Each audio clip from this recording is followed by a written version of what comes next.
Hi. Hello. నమస్తే అందరికి. Welcome to my channel. ఇప్పుడు మనం చెప్పుకోబోతున్న స్టోరీ మన సఫల కవి ఎపిసోడ్ 97. అసలేంటి సాహిత్య నీ ప్రాబ్లం? నేను నిన్ను పెళ్లి చేసుకున్నాను కాబట్టి 24 గంటలు నీ దగ్గరే పడి కూర్చోవాలంటే నాకు కుదరదు. నన్ను నమ్ముకొని ఎక్కడ కొందరు మనుషులు ఉన్నారు. వాళ్ళని అలాగే ఆ పనులను నేను చూసుకోవాలి. పనులు చూసుకోవాలా లేక వద్దా? నేనే పని పాట లేకుండా తిరగడం లేదు. అర్థమవుతుందా? నాకంటూ కొన్ని పనులున్నాయి. కొన్ని బాధ్యతలున్నాయి. అవి నెరవేర్చాలి నేను. అంతేకాని పెళ్లి చేసుకోగానే పెళ్ళాం దగ్గర కూర్చొని, దాంతో ముచ్చట్లు చెప్పుకుంటూ ఇంట్లోనే ఉండిపోతే, అక్కడ నా పనులు సంకనాకిపోతాయి. నీకెన్ని సార్లు చెప్తున్నా ఈ విషయం అర్థం కావట్లేదు.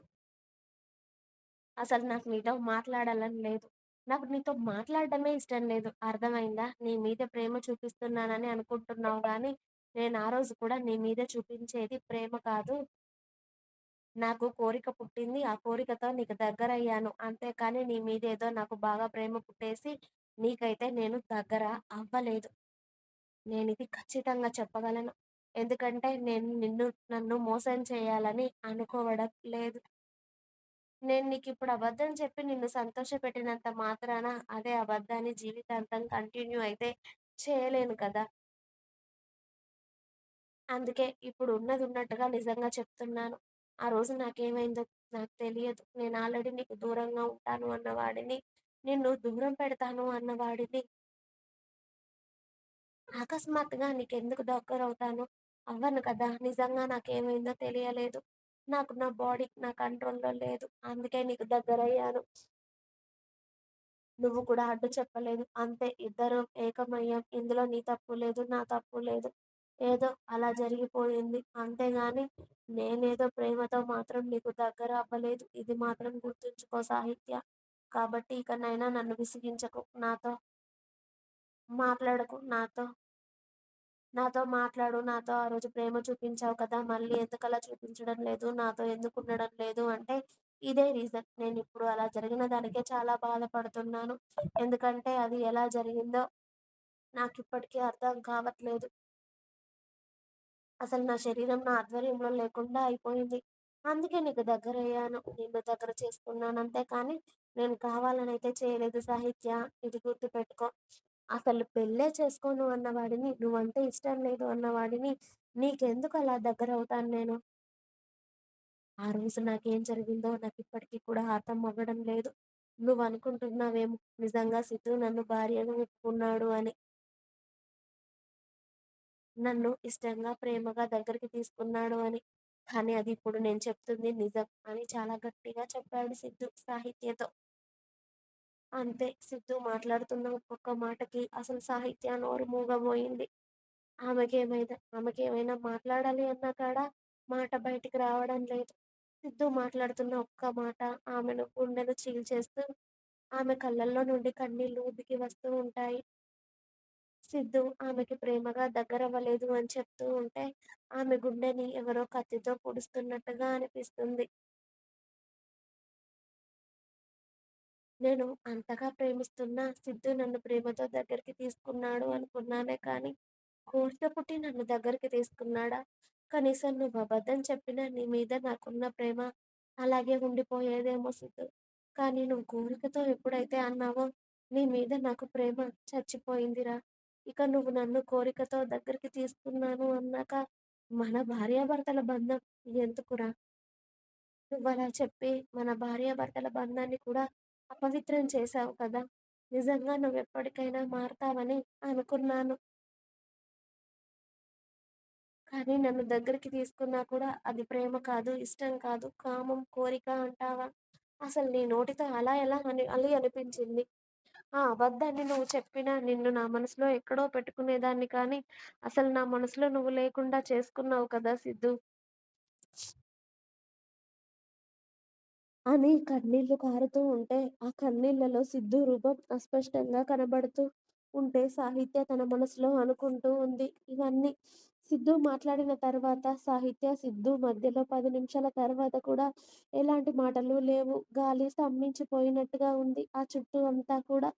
సాహిత్య అలా మౌనంగా కన్నీళ్లు కారుస్తూ ఉంటే కూడా, సిద్ధుకి ఏం మాట్లాడాలో అర్థం అవ్వట్లేదు. సూటిగా ఆమెను చూసే ధైర్యం కూడా చేయలేకపోతున్నాడు సిద్ధు. విన్నావు కదా! ఇక నన్ను ఇబ్బంది పెట్టకు. నిన్ను పెళ్లి చేసుకోవడమే నాకిష్టం లేదు.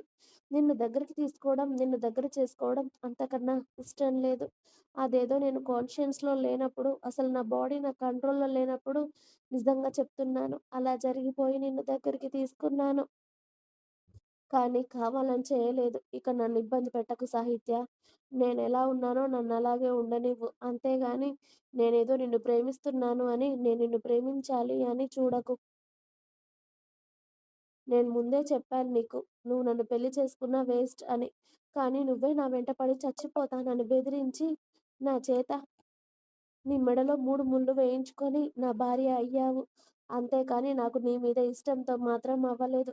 ఇప్పటికైనా నా మనసులో ఏముందో తెలుసుకున్నావు కాబట్టి, నా ఇష్ట ప్రకారం నువ్వు ప్రవర్తిస్తే బావుంటుంది. అంతేకాని నీ ఇష్టం అన్నట్టుగా నువ్వు ప్రవర్తించి నన్ను ఇబ్బంది పెట్టకు అని ఇంకొక నిమిషం కూడా సిద్ధు అక్కడ ఉండకుండా అతడు బుల్లెట్ తీసుకొని బయటికి వెళ్ళిపోయాడు. అతడు అన్ని మాటలు మాట్లాడిన తర్వాత అసలు సాహిత్యకి ఏం మాట్లాడాలో కూడా అర్థం అవ్వట్లేదు. సిద్ధు అక్కడి నుండి వెళ్ళిపోతుంటే కూడా ఆమె ఒక్క మాట కూడా మాట్లాడలేదు. ఎందుకిలా చేశావు సిద్ధు అని కూడా కనీసం ఆమె అడగలేదు. ఎందుకో చేజేతులారా ఆమె జీవితం ఆమె నాశనం చేసుకున్నట్టుగా అనిపిస్తుంది. ప్రేమిస్తే ఇంత బాధుంటుందా అని మొట్టమొదటిసారి పెళ్లి అవ్వకముందు కన్నా ఇప్పుడు ఇంకెక్కువగా బాధగా అనిపిస్తుంది. సిద్ధు సిద్ధుని ప్రేమించి తప్పు చేశానా అని మొదటిసారి ఆమె మనసుకి అనిపిస్తూ ఉంటే, అది నిజమే అని ఆమె మనసు కూడా అతడు మాట్లాడిన మాటలకు నిజమే అని చెప్తుంది. ఏం చేస్తుంది? అన్నీ ఏకమై సిద్ధుని ప్రేమించడమే తప్పు అన్నట్టుగా ఆమెను వేలెత్తి చూపిస్తూ ఉంటే, ఆమెకేం చేయాలో పాలుపోవడం లేదు. సిద్ధు మాట్లాడిన మాటలకు ఇప్పటికే పిచ్చిదయిపోతుంది.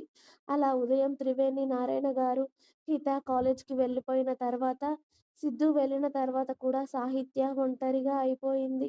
ఇంట్లోనే కాదు, అసలు ఈ ప్రపంచంలోనే తనే ఒంటరినేమో అని అనిపించడం మొదలయింది సాహిత్యకి. ఎందుకు ఇన్ని బాధలు అనుభవిస్తున్నాను? ప్రేమిస్తే బాధ ఉంటుందని తెలుసు కానీ, ఇలా గుండెలు పగిలేలా ఇంత బాధుంటుందని తెలియదు. మన ప్రేమను ఎవరు ఒప్పుకోకపోయినా పర్లేదు కానీ, మనం ప్రేమించిన మనిషి ఒప్పుకోకపోతే ఇంత బాధుంటుందని తెలియదు నాకు. నిజంగా అందరూ చెబుతూనే ఉన్నారు. మా వదినలు, అన్నయ్యలు ఈ ప్రేమ జోలికి వెళ్ళిన వాళ్ళు ఎవరు సంతోషంగా ఉన్నట్టు లేరు అని. కానీ నేనేం చేశాను? బలవంతంగా సిద్ధు చేత నా మెడలో తాళి కట్టించుకొని, ఇప్పుడిన్ని బాధలు పడుతున్నాను. ఇప్పుడు నేను బాధపడుతున్నానని తెలిస్తే నాకు మంచిదే జరిగింది. మమ్మల్ని వదిలి వెళ్ళిపోయినందుకు మంచిగానే చూసుకుంటున్నాడులే. దానికి అలానే కావాలి అని అనుకుంటారు మా వాళ్ళు. ఎందుకు భగవంతుడా! నా జీవితాన్ని ఇలా చేశావు? నేను ప్రేమించిన వాడే నన్ను వద్దంటున్నాడు. ఇక నేనెక్కడికి వెళ్ళాలి? నా జీవితాంతం అంతేనా? ఇక సిద్ధు ప్రేమ నేనెన్నటికీ అందుకోలేనా? అని సాహిత్య సాయంత్రం వరకు ఏడుస్తూనే ఉంటుంది. ఇంకా ఉంది. మీకు నా స్టోరీస్ నచ్చినట్టయితే ప్లీజ్ లైక్ చేయండి. అలాగే ఛానల్‌ని తప్పకుండా సబ్స్క్రైబ్ చేసుకోండి ప్లీజ్.